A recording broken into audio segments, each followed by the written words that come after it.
Mardi 31 décembre 2024, auditeurs internautes de la radio-télévision Fadris, bonjour, bonsoir, bienvenue à votre première sortie du bulletin d'information pour cette journée.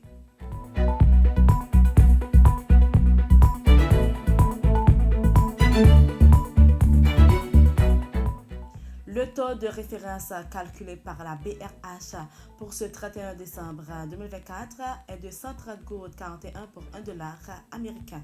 L'UNICEF en Haïti, dans une note, a annoncé le vendredi 27 décembre 2024 avoir formé 100 policiers pour offrir un soutien psychosocial dans les écoles.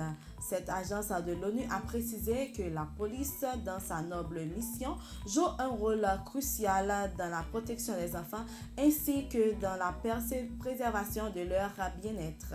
Face à l'offensive menée par la PNH dans l'Artibonite, plusieurs membres de la base Grand Griffe auraient quitté le pays pour se réfugier en République dominicaine.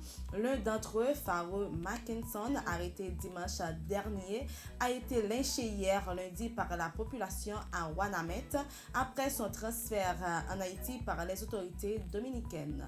Le SPNH 17 dénonce le conflit ayant survenu le 29 décembre à Las Caobas entre le BESAP et la police nationale d'Haïti PNH, faisant 2 blessés. Le syndicat appelle le gouvernement, le CPT et le ministre de l'Environnement à clarifier les missions de la BESAP dans le respect des attributions de chaque institution.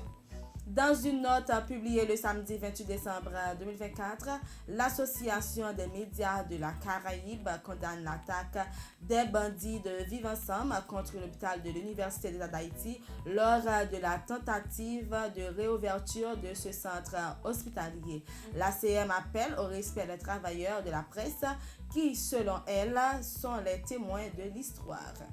Le MJSP a formé une commission pour suivre la prise en charge des victimes et des familles touchées par l'attaque du 24 décembre 2024 à l'UEH qui a causé la mort de 2 journalistes et un policier et blessé plusieurs journalistes. La commission inclut des représentants de journalistes, de syndicats de police, un avocat et un observateur de l'OPC. Sur le plan international,